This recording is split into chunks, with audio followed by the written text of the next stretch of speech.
బరువు తగ్గాలనుకుంటున్నారా? Ayurveda గుణాలున్న be better వాడండి, తగ్గండి. ఆర్డర్కే డిస్క్రిప్షన్లో లింక్ క్లిక్ చేయండి. హలో రామ్ గారు.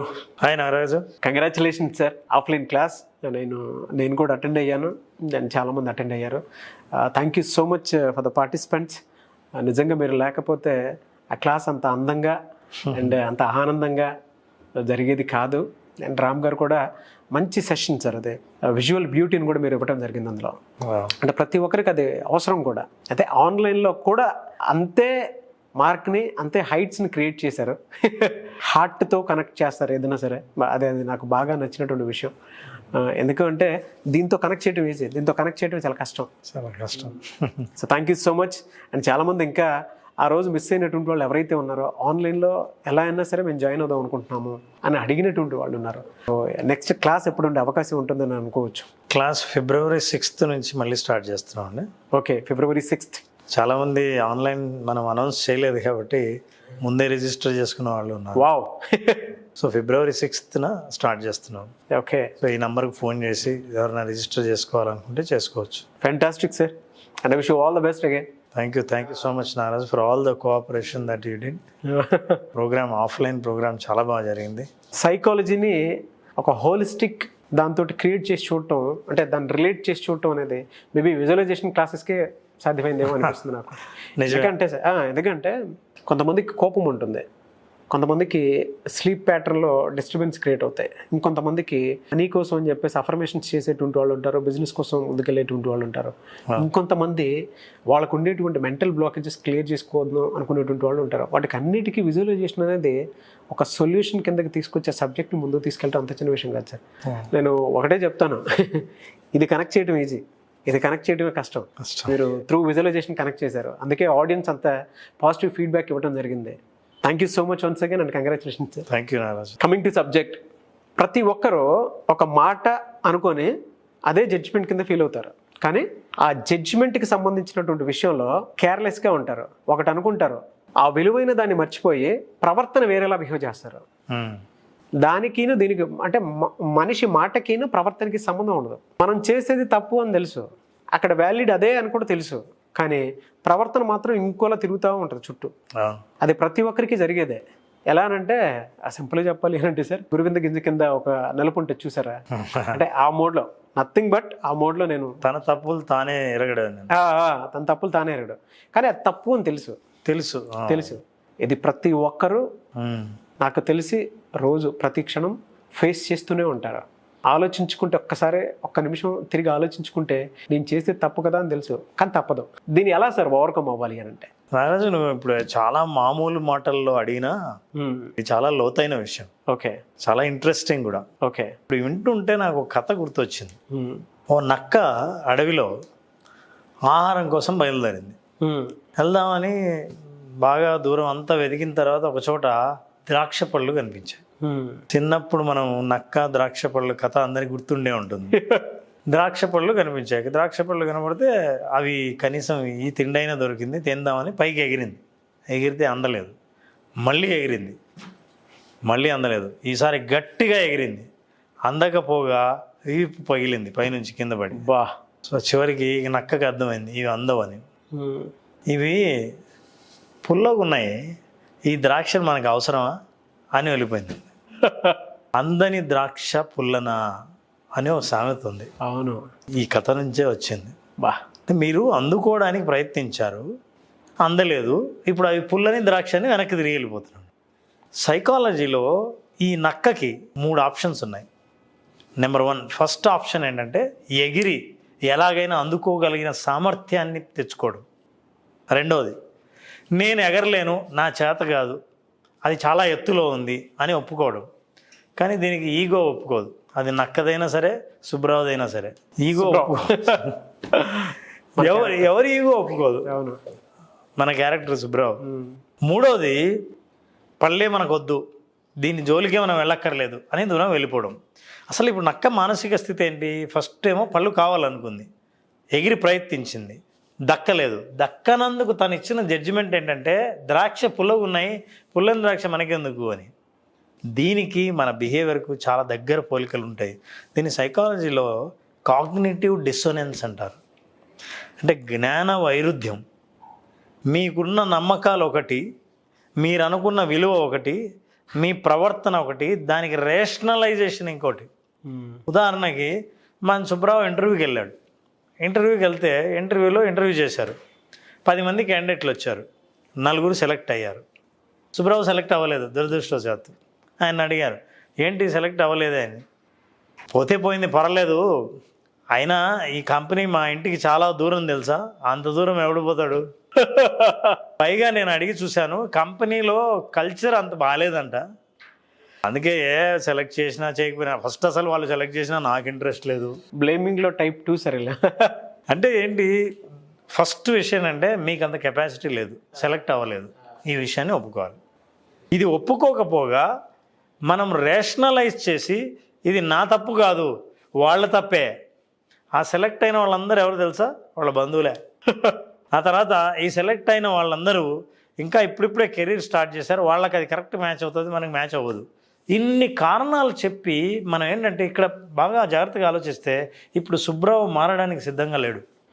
నిజంగా నా కెపాసిటీ పెంచుకోవాలి, నేను డెవలప్ అవ్వాలి అని ఎప్పుడు అనుకోడు. ఎందుకు అనుకోడంటే ఇది నా తప్పు కాదు కదా, ఇంకా నేను డెవలప్ అవ్వాల్సిన అవసరం లేదు. ఈ జ్ఞాన వైరుధ్యం నుంచి బయటపడాల్సింది. మనిషి విలువ ఒకటైతే విలువకు తగిన బిహేవియర్ కాకుండా తన ప్రవర్తనకు విలువకు మ్యాచ్ కాకుండా ఉంటుంది. సిగరెట్ మానేయాలని తెలుసు, సిగరెట్ తాగితే ప్రాబ్లమ్స్ వస్తాయని తెలుసు, నీకు ఒబెసిటీ పెరుగుతుందని తెలుసు, గుండె జబ్బులు వస్తాయని తెలుసు, అనారోగ్యంగా ఉంటారని తెలుసు. అయితే సిగరెట్ తాగేవాడి కాగ్నిటివ్ డిస్సోనెన్స్ ఎట్లా ఉంటుందంటే, సిగరెట్ తాగి కాగ్నిటివ్ డిసోనెన్స్ అంటే వైరుధ్యం, తను అనుకున్న దానికి తన బిహేవియర్ తనకు తాగాలనిపిస్తూ ఉంటుంది. ఏం చేస్తాడు, అప్పుడు ఏం చేస్తాడంటే అడుగుతారు, అవును నీకు తెలుసు కదా నిన్న కూడా ఒక క్లాస్ అటెండ్ అయ్యావు, అది మంచిది కాదని మరి ఎందుకు తాగుతున్నావు అని. చూడు, సిగరెట్ తాకపోతే పొద్దు నుంచి సాయంత్రం దాకా పనిచేసిన టెన్షన్ ఉంటుంది చూసావా, ఆ టెన్షన్ రిలీజ్ అవ్వాలంటే సిగరెట్ తాగాల్సిందే అని రేషనలైజేషన్ చేస్తాడు. తను ఒక తప్పుడు కారణాన్ని చూపించి తన బిహేవియర్ని సమర్థించుకుంటాడు. దీన్ని కాగ్నిటివ్ డిసోనెన్స్ అంటారు.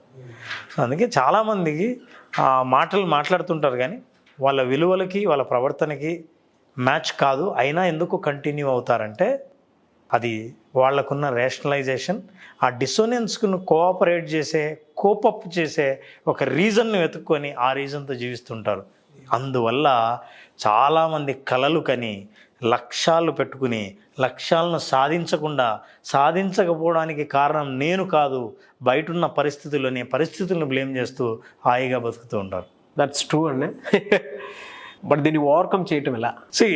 ఓవర్కమ్ చేయడం ఏంటంటే, ఈ కాగ్నిటివ్ డిస్సోనెన్స్ ఎందుకు వస్తుందంటే, మన విలువ కాంది మనం చేసే ప్రయత్నం చేస్తున్నప్పుడు డిస్సోనెన్స్ వస్తుంది.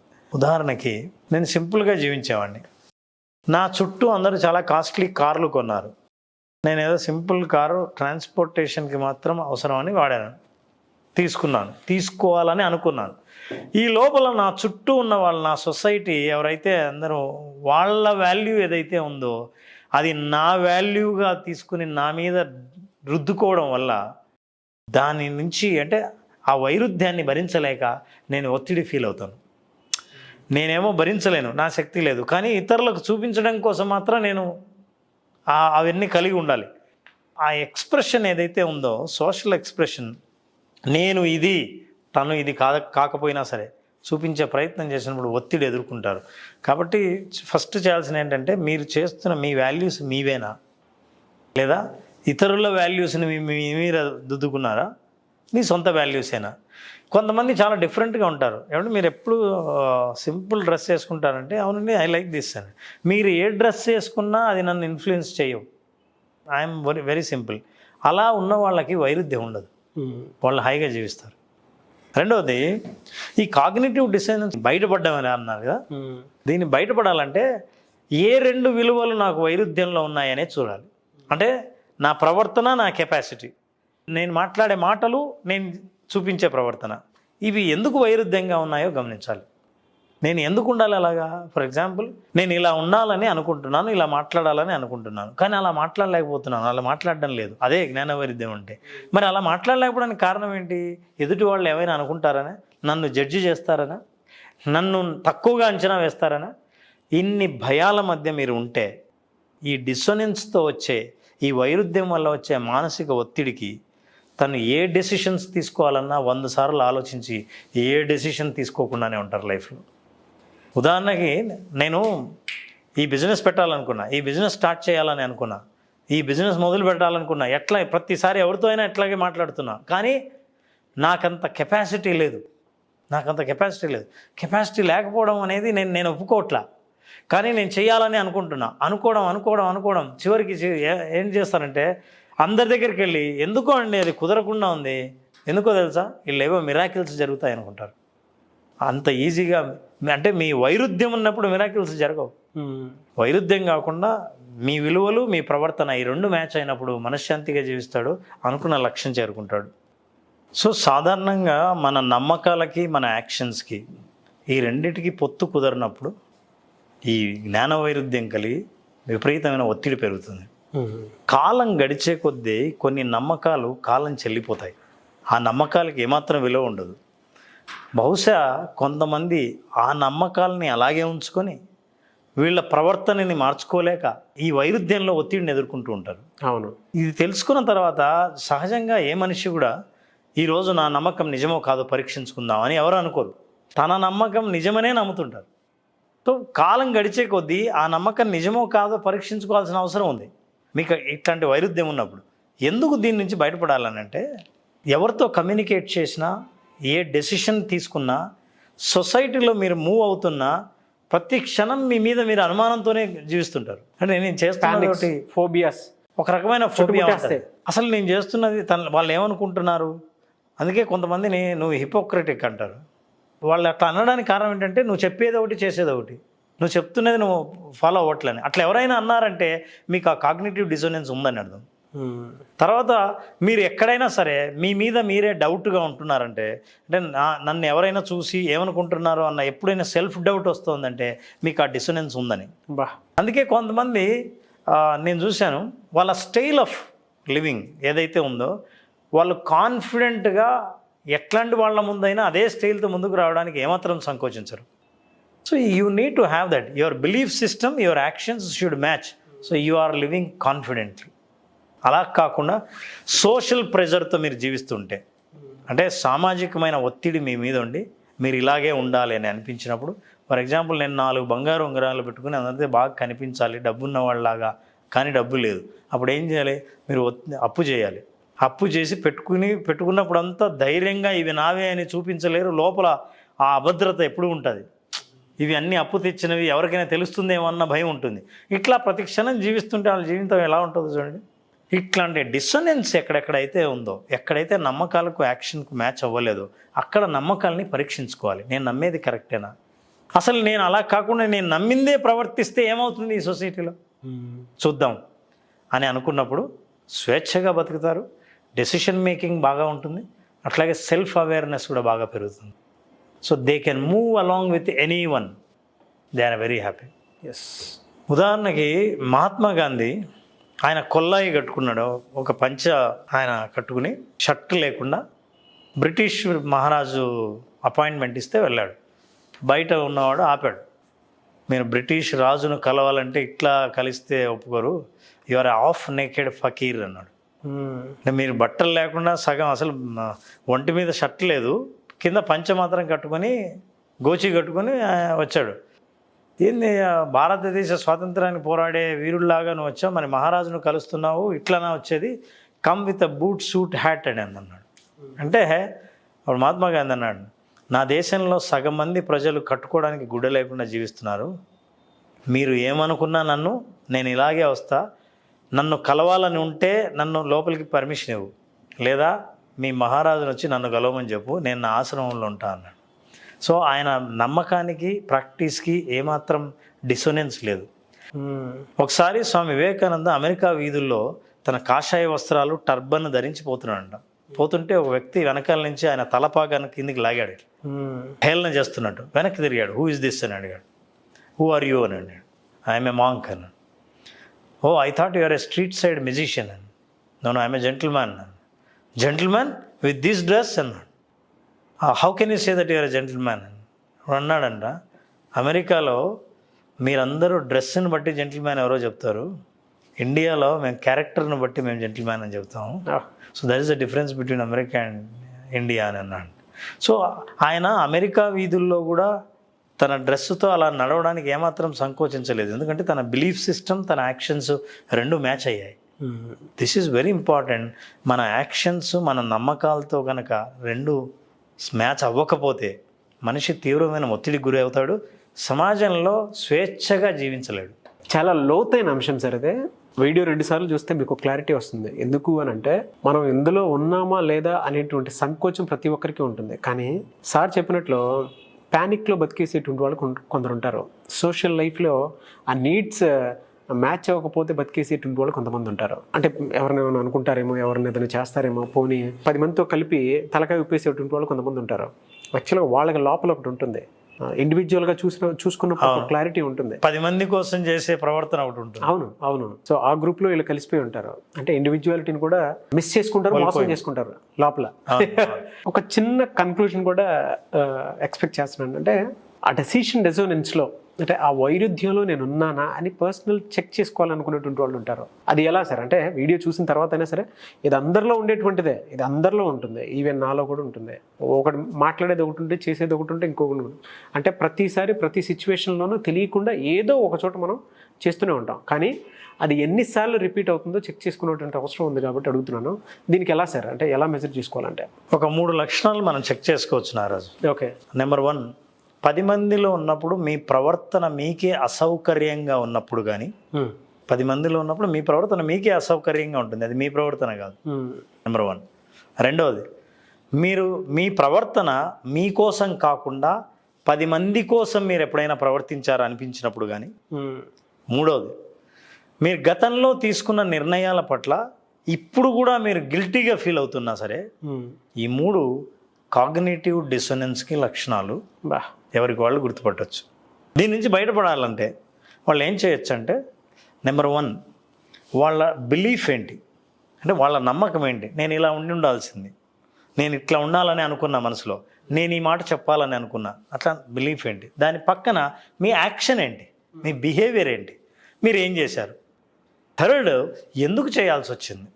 బహుశా వాళ్ళు దూరం అవుతారని, బహుశా వాళ్ళు నన్ను మెచ్చుకోరేమో అని, వాళ్ళందరికీ నేను శత్రువు అవుతానేమోనని, ఇట్లాంటి కారణాలు రాయండి. పేపర్ మీద ఇలా రాసుకోండి, మీకు క్లారిటీ వస్తుంది. ఈ 3 కాలమ్స్ రాసి నా నమ్మకం ఏంటి, నా బిహేవియర్ ఏంటి, నేను ఎందుకు భయపడ్డాను. ఒకవేళ నమ్మకానికి బిహేవియర్కి తేడా ఉంటే, మనం ఇంతకుముందు చెప్పిన 3 లక్షణాలు మీలో ఉంటే, ఆ 3 లక్షణాలను ఈ ఫార్మేట్లో పెడితే, ఈ ఫార్మేట్ తర్వాత మనిషికి సెల్ఫ్ అవేర్నెస్ పెరిగి డెసిషన్ మేకింగ్ ఈజీ అవుతుంది, డెవలప్మెంటల్గా ఆలోచన చేస్తారు, నెక్స్ట్ ఏం చేయాలో వాళ్ళకే తెలుస్తుంది, వాళ్ళని కన్సల్ట్ అయ్యి తప్పకుండా ఆ డిసోనెన్స్ నుంచి బయటకు వచ్చి ప్రశాంతంగా జీవించవచ్చు. ఆర్గనైజేషనల్ సైకాలజీలో ఇది చాలా వ్యాలిడ్ టాపిక్ సార్ అది. అండ్ ఇంట్లో కూడా ఒక ఫ్యామిలీని కూడా మనం థింక్ చేసి కనుక ఇచ్చేస్తే, ఒక తండ్రి కొడుకు ఇచ్చేటువంటి క్లారిటీ ఇదే. తండ్రికే క్లారిటీ లేదనుకోండి, కుటుంబం కూడా దానికి తగ్గట్టే ఉంటుంది. వెరీ వ్యాలిడ్ టాపిక్ ఇది. And thank you so much. ఎందుకంటే పర్సనల్ చేసుకుంటే తప్ప వాళ్ళ లైఫ్ వాళ్ళకి అర్థం కాదు. మంచి కంటెంట్ ఇచ్చినందుకు thank you so much Ram garu. Thank you Ramaraj, thank you so much. చాలామంది క్లాసెస్ అడుగుతున్నారు. సో విజువలైజేషన్ క్లాస్ ఇప్పుడు ఉండే అవకాశం ఉంటుందని మనం అనుకోవచ్చు అంటారు. February 6th స్టార్ట్ చేస్తున్నాం. కింద ఈ నంబర్లో రిజిస్టర్ చేసుకోవచ్చు. ఓకే. Art of visualisation. ఇప్పటికే చాలామంది డేట్ ఇంకా మనం అనౌన్స్ చేయకముందే రిజిస్టర్ చేసుకున్నారు. They can continue registering their names. ఈ నెంబర్కి ఫోన్ చేయొచ్చు. Thank you sir. Thank you so much Ram garu. Thank you Narayana. చూసారు కదండి వీడియో. ఈ వీడియోపై మీ అభిప్రాయాన్ని కమెంట్ బాక్స్లో పోస్ట్ చేయండి. ముఖ్యంగా మీరు కనుక ద ఆర్ట్ ఆఫ్ విజువలైజేషన్ అనేటువంటి క్లాస్కి ఎన్రోల్ చేసుకోవాలి అనుకుంటే స్క్రీన్ మీద మీకు కాంటాక్ట్ నెంబర్ కనిపిస్తుంది, దానికి కాల్ చేయొచ్చు, మెసేజ్ పెట్టొచ్చు, అండ్ వాట్సాప్ చేయొచ్చు. ఆ విధంగా మీరు ఎన్రోల్ చేసుకోవచ్చు. ఒకవేళ మీకు కాంటాక్ట్ నెంబర్ కనెక్ట్ అవ్వట్లేదు అంటే మిస్టర్ నాగ్ అఫీషియల్ 1 అని నా ఇన్స్టాగ్రామ్ ఐడి ఉంది, దానికి మీరు పర్సనల్ మెసేజ్ పెట్టినా కూడా ఖచ్చితంగా కాంటాక్ట్ నెంబర్తో సహా పెడితే నేను రామ్ గారి టీంకి ఫార్వర్డ్ చేస్తాను. ఆ విధంగా సరే మీరు అప్రోచ్ అవ్వచ్చు. వీడియో లైక్ చేయండి, షేర్ మాత్రం తప్పకుండా చేయండి. ఇలాంటి మరిన్ని వీడియోస్ కోసం మా ఛానల్ ఫాలో అవ్వండి. Thank you.